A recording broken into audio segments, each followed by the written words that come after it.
Thank you so much all for coming and welcome to the Vision stage.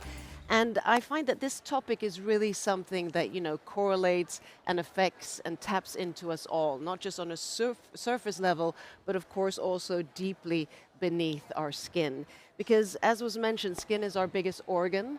It's not really only about beauty, it's really, our frontline defense as well. It's how we, our skin takes in a lot of our environment. And it's sort of also our interface with the world. How we look, how we feel is also the energy that we sometimes also project out. So in this panel, we're going to dive into skin longevity, both out of a science, nature, and innovation perspective. And you've all already been introduced, and you all sort of come from a different aspect of longevity and skincare. I mean, one as a co-founder, and you're sort of on the cosmeceutical side, and Mikkel, you're sort of looking at technology and red light and all the different aspects there. And Margo, you're really, you've been in the industry for 30 years, and you've really also seen the progression of the industry and how we're going more towards organic and purified ingredients. But just to set the tonality, so skin, like we said, is both science and story, because it tells the story of our lives. But what does skin longevity mean to each of you? How would you define what is skin longevity? Well, I am a neurologist. I come from the medical world. So for me, it is really the base of health and how we practice, how we live, how we treat ourselves. So it's really preventive self-care for me. I can only agree with that. For me, skin longevity is about how do we understand the cells, how do we understand skin, but also how do we make the cells live as most active and healthy as possible, because that's where we have the ability. The skin is amazing in repairing and regenerating itself, giving the right circumstances. So it's about finding those circumstances for the individual that really helps the cells for that longevity journey. Very true. Beautiful. I couldn't agree with you all more. For me, skin longevity is, the skin is the reflection, as you said, of how we are. And it incorporates everything. So when someone sees you, they see the health of your skin. And that's something that reflects how you are on the inside, both physically, mentally, emotionally, and spiritually. So that's skin longevity, is it shows on your skin and the health of your skin. And what sort of, just on a more personal note before we dive in, what was your journey into skin? Why is sort of skin and that sort of tapping into body, mind, and soul vibration sort of lured you into this?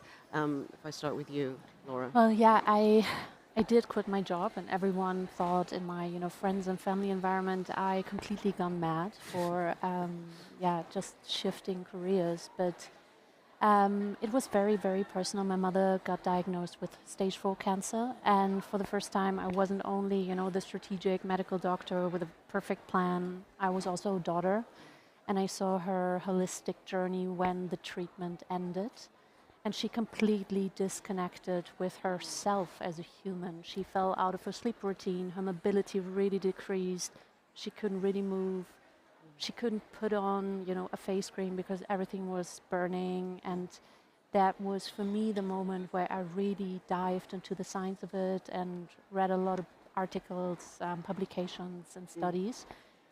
And I was so shocked. I couldn't really believe that since 100 years, we expose ourselves to over 5,000 synthetic chemicals that are harmful for us and really lead to, inflammation in the body, which is the root cause for so many things that are very bad for us. So that was my moment, my awakening, where I really thought everything I learned, I didn't just do it for nothing. It was the base of a new generation of skincare. Yes, it was only skincare. A lot of people maybe laughed at it. For me, it was really formulating something very unique, going into the lab, finding research, but also having more pillars than just the product formulation. We created small rituals. We ultimately want to help our audience to really decrease inflammation in their body, to ultimately be healthier through functional skincare. And it's also interesting, even before I go to you, Michael, I think what you all three sort of are going to tap into as well is really this correlation that we think skin is just a surface, we put on creams, we want to make ourselves look good, but it's so intrinsically tied to, you know, our well-being, our soulfulness, if we do, you know, meditation, our calming of the body and nervous system, it's so correlated and so tied to this. And Mikkel, I mean, you're very much on both sort of the surgical side, surface. But you've also got a lot of experience in this. Why did you come into this? Yeah, so I'm from a biochemical point of view, I'm a bit of a nerd. So I've been working with the skin for more than 20 years, and what really is intriguing is exactly that complexity of the skin. That is not just one function; it's everything. It's what we look at, it's how we feel, it's the story that our lives have gone through, how our body functions and so on. There are so many unknowns. There's also a lot of knowns. Then there's a lot of perception out there. There's a lot of misunderstanding in the field, both on the cosmetics but also on technologies. Everybody tries to sell something that looks fancy, that has a fancy name, have some fancy ingredients, but what does it actually do to me? Or to the individual. So little is known about that, and that's actually part of my journey to go into the more evidence-based part of skin treatments and technology understanding the individuals, what type of biomarkers or signs can we tell whether one treatment would work on one person and not another person. So that individualized approach to understand which technologies works, why do they work, which cosmetics work and why do they work, and what should we simply not be using and utilizing. That's basically my mission, so to say. Well, we'll be diving into that because we want to know what should we be using and what shouldn't we be using. And Margo, what about you? What brought you into it? So my journey started as a young pharmacist, and like Laura and Mikkel, I'm also a science geek, so I love the science. But mine was looking at the science of herbs and how they affect our body and our mind and how we can heal using herbs. So I specialized in pharmacognosy, and then very quickly realized that the answers I was looking for was not in that field of pharmacy. So I then went and trained as a homeopath, and in that, the mind-body connection was relevant. And in fact, I learned that most disease starts in the mind through the emotions and our thoughts. And that was very life-changing for me. And then the journey went to toxins. I read a paper by an oncologist called Philippa Darbre. This is 30 years ago, where she talked about parabens in breast tumors. She found parabens in breast tumors, and she postulated the idea that parabens were partly responsible for cancer, specifically in the breast area, and that she postulated it came from cosmetics, applying cosmetics. And that was another shocking moment for me, because I was like, wait, this is actually something? And then when I looked into it and her research, and in fact, she was so afraid to speak out loud because she was being attacked within the industry. And so I said to her, please come and do a talk with me. And so we organized something like this, showing her research. And it was just incredible to be able to bring her in front of people in a safe environment, and for her to say, she's an oncologist, like she has no product, no benefit, nothing.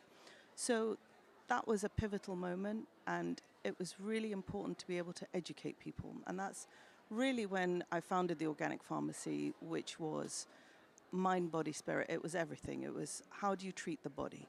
Then what, for me, the skincare really was only there to help support my patients who had acne, eczema, psoriasis, all sorts of skin problems. And what I found during that journey is when you detoxify the body from toxins, you actually already cure 50% of the symptoms. But then there's toxins everywhere. So it's also an educational process. So what's in our food? What's in our environment? What's in our water? What's in our mind? Because our mind is actually the greatest source of toxins. So we can remove it all from the environment. But if you're sitting there and you're saying really awful things to yourself, then that creates inflammation. And so that is a very, very long journey over 30 years, which has led me to create I Am.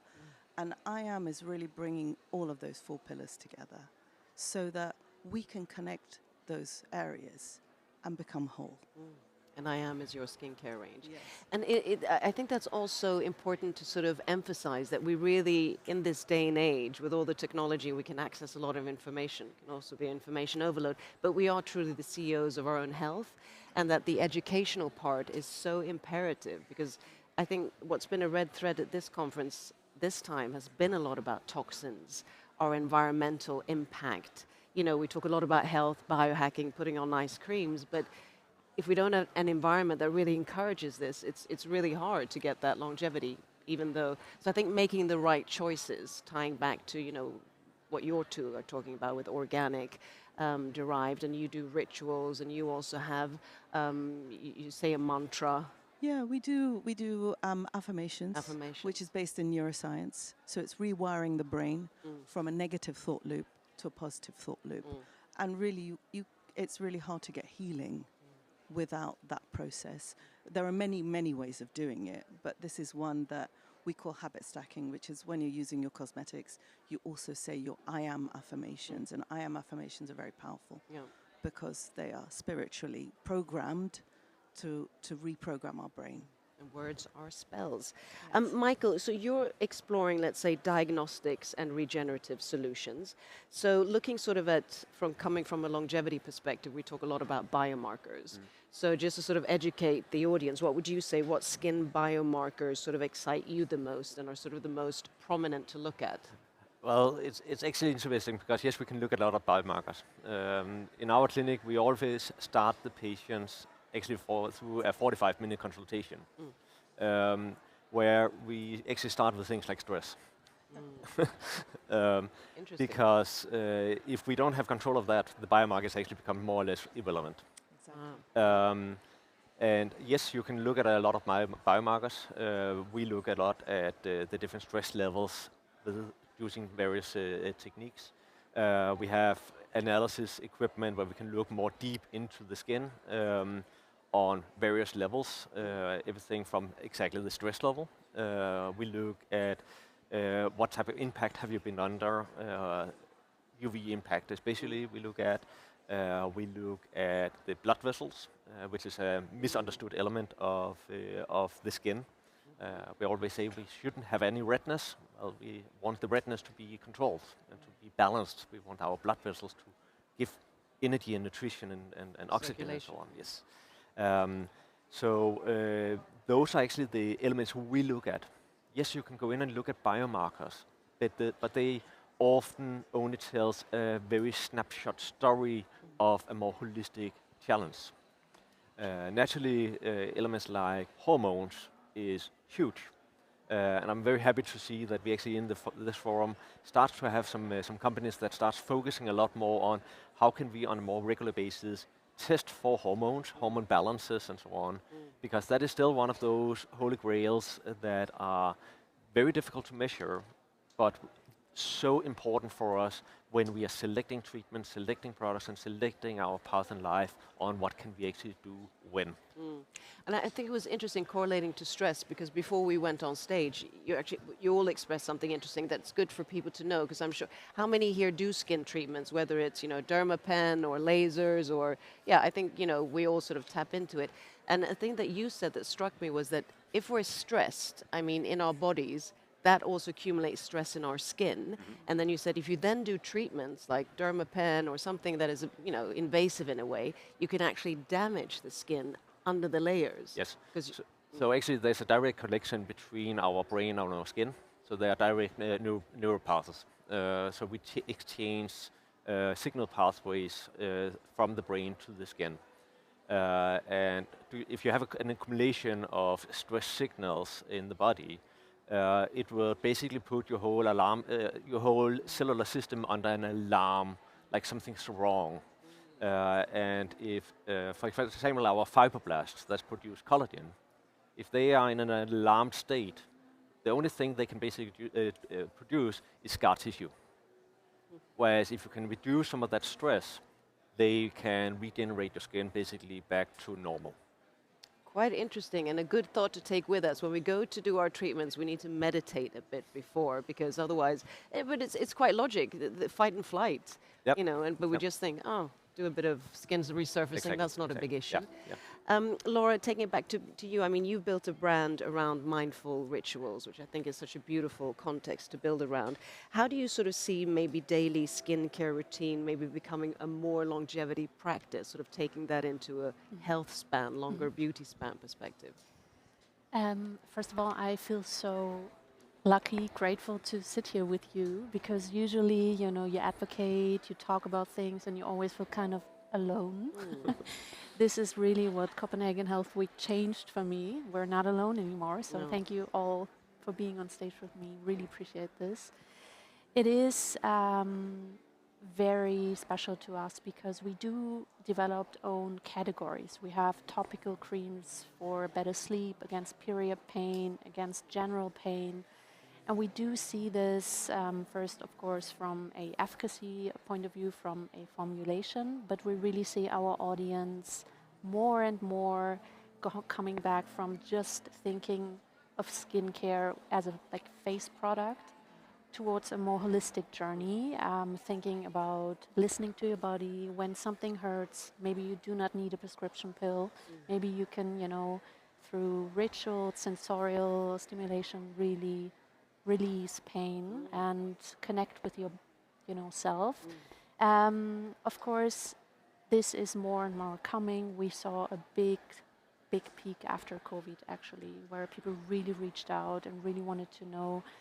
We do see this as something very powerful. With more information, there comes better questions, and we really have a strong dialogue with our audience. But we do see people really open up about it's not just a face cream that makes you more beautiful. It's about listening to your body, feel where the pain sits, and really do body work. That really ultimately makes you more beautiful. And I think that ties so beautifully in. When we talk about beauty, we need to understand the energetics. If we could appreciate beauty more, and I'm not just talking aesthetics, but the beauty of something that you see, or a sunset, or a flower, there's a vibration of love in that. That beauty really is a catalyst for us coming a bit more back into our bodies. But it's very portrayed in media as more on the surface. But there's so much potency in beauty. And I also think a lot of people, this bag of bones. I'm like, how can you say that about your body? Our body is our temple. Our skin is, this of gratitude. Sometimes days we're up, and sometimes, days we're a bit not as sort of perky in how we feel. But tapping into that, Margo, there's a resonance between your both missions with the place and then with I Am. Tell us a bit more. How do your customers sort of tap into beauty through what you offer with your whole vision? That's a really interesting question. And I think that we decided very early on, because this is the second journey for me, and it's with my daughter. I know. And honestly, I wasn't planning to do it a second time because the first time was so good. And she developed hormonal acne, severe hormonal acne, 4 years ago. And what I saw was her emotional pain. That's what I saw. And just to be able to hold her and say, it's going to be okay. You're still beautiful. Don't speak to yourself like that, was very, very powerful. But going back to the essentials, and with her, we had to go back to the essentials. And what are those? The food that you eat, the mindset, very, very important. Thoughts and words carry frequency, energy, and vibration. And if we misuse that, we're misusing our own power. And then finally, a spiritual practice, which is gratitude and prayer and thankfulness. It's a daily practice that shifts and transforms you. So for me, it was, okay, we'll do this, but why are we doing it? What's the purpose? And again, purpose is another thing that comes into all of it. So it's when you bring all of those pillars together, physical movement, breath work, the food that we eat, these are the basic non-negotiables that everyone should be thinking, what am I doing? And as you said earlier, your body is a temple. A temple for what? It's a temple for your spirit. Where is your spirit living? And so the home needs to be the best place for your spirit. We can't separate the two. And so the process is looking at all of that, bringing it all together to create wholeness. That's the journey. To create wholeness. And bring it back to you, Mikkel, because we have the spiritual side, which is so important to infuse, and then we have the practical side of, what do we choose? And if you would, I don't know if we call it a frontier, but let's say of all the different options that we have now, especially longevity, there's a lot of red light, infrared light, there's, peptides, there's even stem cells, maybe that's not really in this, but exosomes. Yeah. Is there any of these modalities that you find are really the present of the future, let's put it that way? So what we often look at is a combination of things. There's no holy grail. There's no silver bullet. No, sorry. So it's really about understanding each of those different elements. How do they impact the skin? And as I mentioned before, what might fit you doesn't fit your best friend. We have had an example yesterday down in the booth here where we were measuring two people. One of them had a lipid spike of the skin that said kabow. Well, he was still dry. The other one had a lipid spike that was 0% dry. Well, both of them are dry skin. Would they use the same product? Absolutely not. Do they need the same treatments in clinic? Absolutely not. So we need to go back into the basics and understand also where they come from. Do they have any chronic conditions? What's their stress level? Not only in what we can see in the skin, but also their daily life. What elements can we impact in the clinic? What can be the different technologies impact? And yes, things like light therapy, we utilize that a lot, both in more simple devices, but also in very advanced light therapy, where we can go in and impact various pathways of the skin tremendously and actually treat things like hormonal acne, severe rosacea at the same level as pharmaceuticals, but just with light. But we also have to be aware that we have often a misconception that, oh, then it's all light that can do it. No, because the light we're sitting under here can do nothing. And even just because it's red light also doesn't mean that it actually do what we expect. So we need to look a little bit further behind the science of what is the device, how has it been made, and what does it create.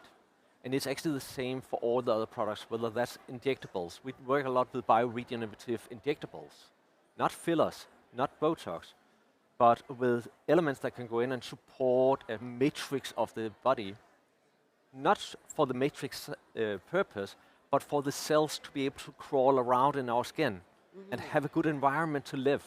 They are living beings as well.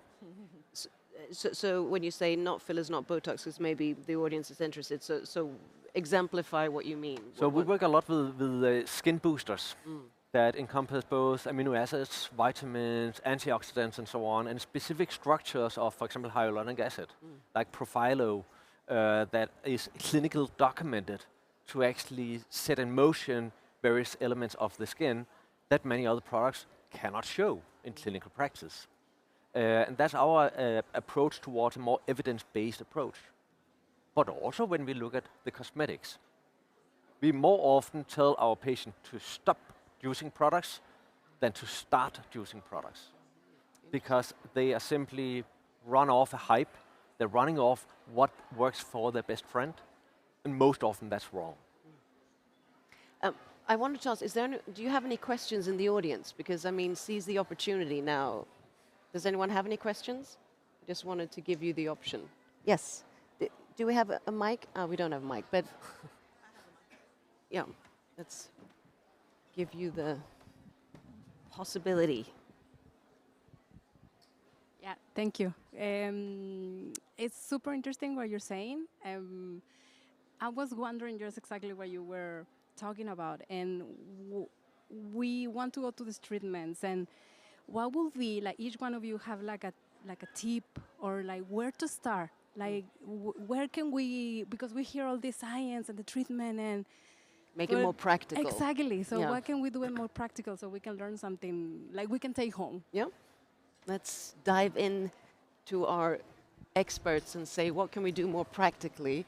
I guess, maybe let's start with skin routine. What Yeah. can we do more practically? What can we phase in? What's really effective? Yeah, so sometimes a simple routine is always the best way. But you still have to address the fundamentals, which is your food, your sleep, your movement, and your breath work. So all of those things, breathing.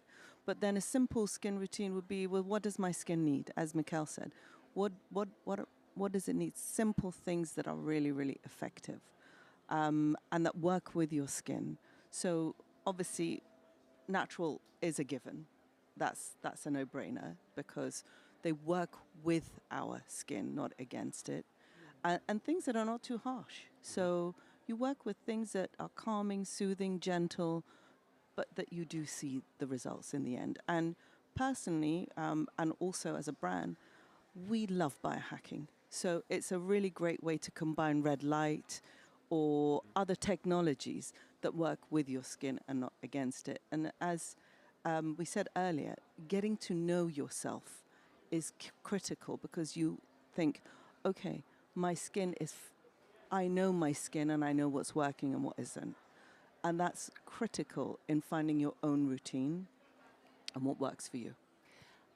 Just sort of thinking that I might be a voice for the audience. So if you sort of look, because that's also a tricky one. You want natural, you want them to be, calming and soothing, but you want the anti-aging. You want sort of, shouldn't we be taking off certain layers of our dead cells and doing peels? I mean, sort of diving a bit more, what can we do in addition? Like what I mean, all the gadgets that we can use? yeah, on I the mean, skin? start with one product that is clinically tested. We have a face cream that went through a very long clinical study, for example. And you don't have to decide for either or. You can have both, right? Our face cream is 98% anti-inflammatory and has all the well-aging properties that are relevant. But I think also here, it's a highly individual process. And I would rather focus on start with one product and really experience how that feels, but also focus on really wiring the olfactory memory of the brain. So this is really why our rituals become healthy routines. We have 2-minute rituals.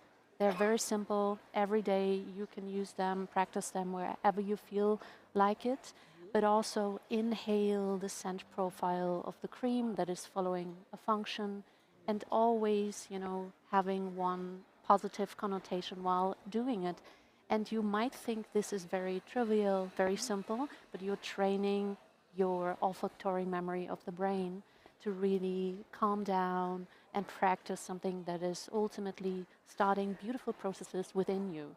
So I think start simple and practice 2 minutes every day with one product and focus on the inward journey.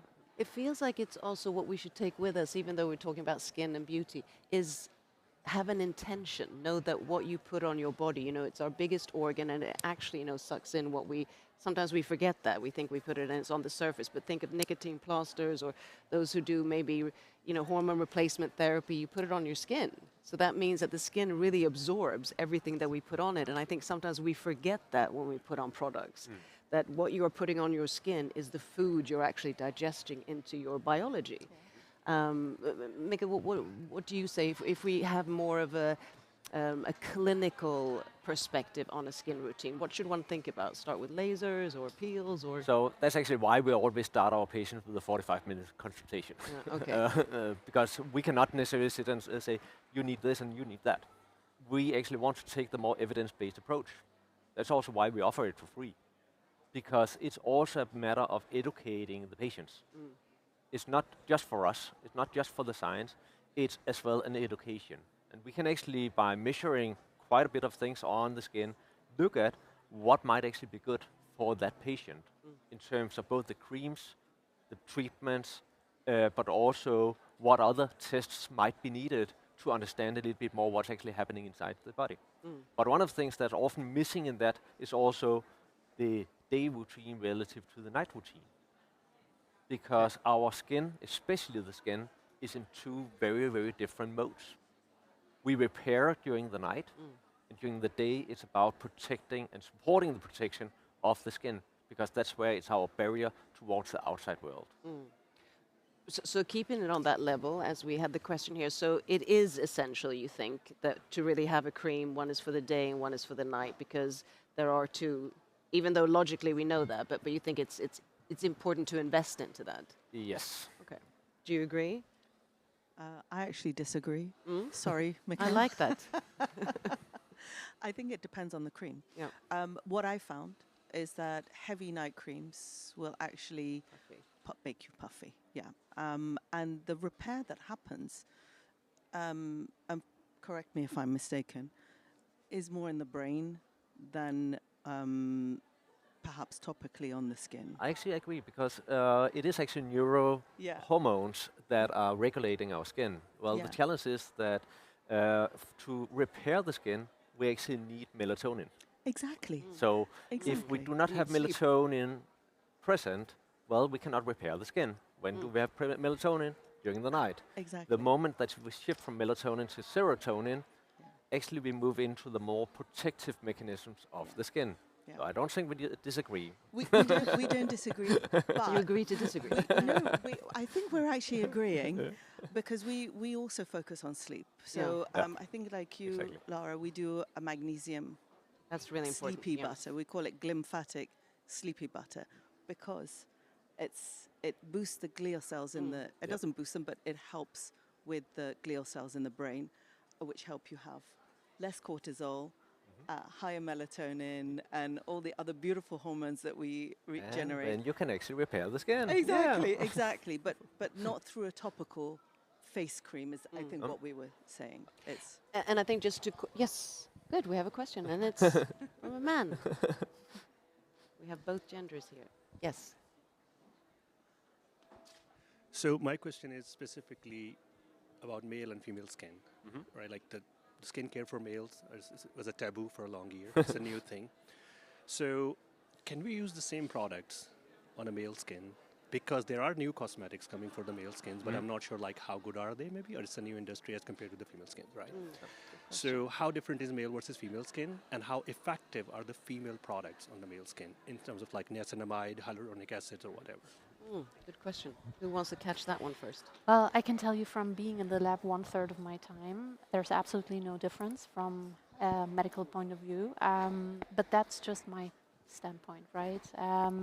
I do think it's not about male, female, gender-specific skin. This is also why we are very genderless as a brand, because all our products,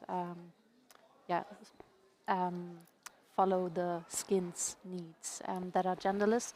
But we actually tested it with our face cream, and there was absolutely no difference in the anti-inflammatory effect and vitality of the skin. So I can just say from my perspective. We do see a little bit of difference, but we actually need to move into the menopausal area. Because the moment that we hit that, there are elements of the skin that start to basically operate differently. But it also depends on, are your hormones still at bay or imbalanced? If they are going haywire, yes, then certainly, especially women, need something different than the male counterpart. But it's actually more that way than making something specifically for the men. So more that the women often need something different depending on the different age that they are in. Anything specific, maybe for the female audience, that you should think about if you're, depending what stage you're in? Yeah, we actually normally want to understand the hormonal balances first, especially on the estrogens and so on, because they can have some very marked effect on the skin thickness, the crustation of the skin and so on. And if you are in that stage, yes, we do need some more heavy creams that can go in and interact with the skin in a different way. To counteract some of that, but we would actually rather try to get the hormones into balance first, because that works a lot more better. So I do agree with a lot. Obviously, I agree with you, Laura, in that there is very little difference in the creams that you can use for men and women. And like you, we focus on aging caused by inflammation. And so all of our research and work goes towards how do we keep that at bay and how do we reduce the inflammation which is occurring on the skin. In terms of what you said, Mikkel, the internal, of course, is always important. But what we found is that we've formulated a genderless, unisex moisturizer, which honestly even surprised me. It really works on all skin, all ages, because it's a great formula and great ingredients. And I think Good it's base. that simple. So yes to both of you. Yep. That goes a long way if you do Yeah. it right. Yes. Yeah, I always say it's like you go to a great chef and they make an incredible, simple meal with 4 ingredients, but it's just incredible because of what you're choosing to put in there and the recipe that you're following and the expertise of the chef. Well, to keep it quick, because we only have a few minutes, I'm just going to fire some questions. So, sunscreen or not? Absolutely sunscreen. Yes. During the day, yes. In the summer, yes. Natural sunscreen, not chemical, please. And Zinc-based. let's say zinc-based, yeah. And please get some sun on your body Yes. 10 minutes a day That for is your really vitamin important. D. That is really important. We I- shouldn't forget that. I couldn't agree more. I think what was so amazing to me to learn when you put on synthetic sunscreen, after 20, 25 minutes, you can measure it in your blood. There are certain publications out there that you need to be aware of what you put on your skin. That's why I wanted to ask. So really look for zinc-based, least toxins. Heat or cold, cryo or red light? Combo. Best of both worlds. Best of both worlds. A combo for sure, but I'm not a cryo fan personally, but that's just me. But both systems work very well. I personally prefer the heat. And increasing collagen and elastin. What's the best treatment or product for that? Just one answer. The only thing that I've seen that actually has clinical documentation, especially on elastin, because elastin is so difficult to actually get the fibroblasts to produce, that's actually Profilo. Profilo. Yes. And then we're talking face, body, Yeah. creepy skin, all of that. Yeah. It's an ingredient called resveratrol, Yeah. which is Resveratrol. twice more effective than resveratrol. And it works topically and internally. Oh, Agreed. resveratrox. Do you have that in your I IM? do. Resveratrol. Okay. It's new to me. Yeah, I agree. Resveratrol. Yeah. Yep. And what do you think skincare will look like in the coming decade? Will we go in like bots and get our skin analysis and out comes the perfect serum and you just, or what's sort of the futuristic aspect of skin longevity in a short sentence? For me, everyone always talks about customer centricity. A lot of brands then go out with a few serums and believe because the audience is buying one more, that's very customer centric. I do think brands are responsible to understand way earlier what the actual need of the community is. What problems do we solve for them? And I think this is really the future of modern skincare. It's not about, beauty promises or anything like that. It's understanding what everyday problems we need to solve for them. If it's like period pain or, inflammation, and this is where a lot of more function will come in. I don't believe in the bullet, the silver bullet and walking into the beauty holy chamber, grail again. but it is that combination, but Yeah. it's on a more evidence-based basis. More So on a evidence-based. evidence-based. Yes, and individualized. Yeah. So we always recommend different technologies for the individual patients, and that's what works for us. Whether that's Profilo, whether it's Cellular that we use as a light therapy, and the cosmetics. So all of them goes together. And that's what we need to focus on a lot more on for the individual. And if you want to know more, Mikkel, you have a stand. Yes, we're and down your there somewhere. clinic is called Innoderma. Innoderma, and you also have a stand here. We do, yeah, SAM 44. So for me, it's going back to the basics again, your nutrition, your movement, your breathing, your sleep, and then finding your problem and a solution to it. Simple. Simple. And I think in general, just, know that your body is your holy temple. You're worthy of being beautiful. And also, have that intention of whatever you put on your skin is also part of your biology. And above all, we're here to have an adventure. So have a bit of a joy span and look at the beauty around you. Thank you so much. Thank you to our Thank you. panelists. Thank you all. Thank you.